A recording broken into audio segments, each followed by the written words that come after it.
Freight brokers and dispatchers are two different roles in the transportation and supply chain world, but they often get confused.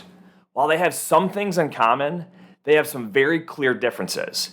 If you're considering becoming a freight broker or a dispatcher, this video is for you.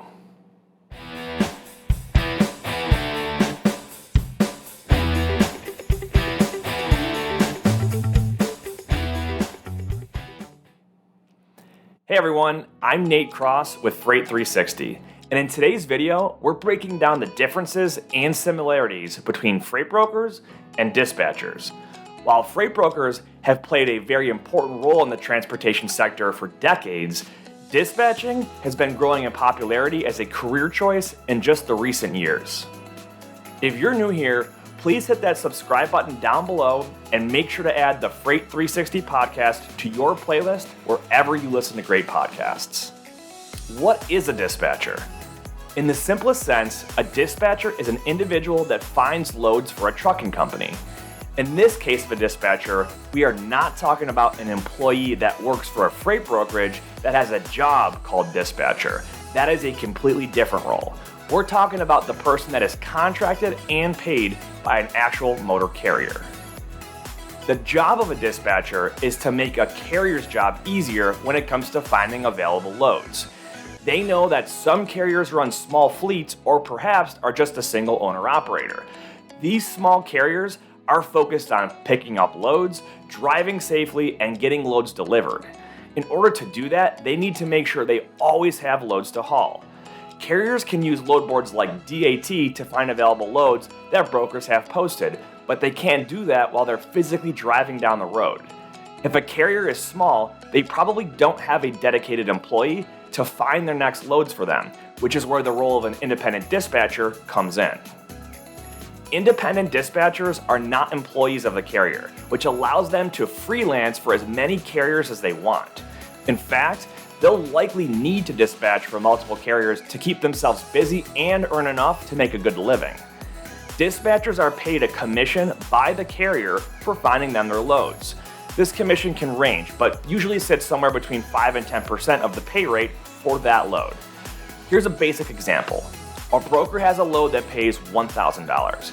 If a dispatcher acquires that load on behalf of the carrier would then pay them $50 to $100 for their services. The load is never tendered to the dispatcher. They simply assist the carrier in finding the load. The dispatcher is not involved in the invoicing process either. The carrier still invoices the broker themselves. Independent dispatchers are not freight brokers. Let me repeat that loud and clear. Dispatchers are not licensed freight brokers. In fact, they're not licensed or insured at all, which makes them very unregulated and potentially dangerous if they conduct business in any way that can make them appear to be doing the job of a broker. They cannot legally represent a freight broker. They are simply an independent contractor that is contracted on a motor carrier's behalf. As I mentioned earlier, they also aren't a billing party in this transaction. The carrier invoices the broker directly, and the broker pays the carrier directly. Any agreement that a dispatcher has with a carrier is strictly between them. The broker has no involvement. Dispatchers are also not licensed motor carriers. They do not carry the legal authority or insurance that is required to do that. This is extremely important to understand. In the case of a legal matter, a judge will look at the parties involved and make a determination of who's at fault. If a dispatcher in any way identified themselves as a representative of either the broker or the carrier, that broker or carrier could be held liable for the negligent actions of that dispatcher. Now, let's look at some similarities between freight brokers and dispatchers. They both serve as a value add to the carrier in certain circumstances. Brokers add value by bringing a large volume of shipments from their customers to the motor carriers. Likewise, dispatchers bring all of that broker business to the network of carriers that they work with, which saves them time from searching load boards when they should just be focused on driving their truck safely. In addition to what we've already covered, there are some other key benefits that dispatchers offer to both brokers and carriers. First, let's look at brokers. Now more than ever, capacity in the carrier market is so tight and the difficulty to secure a truck is at an all-time high.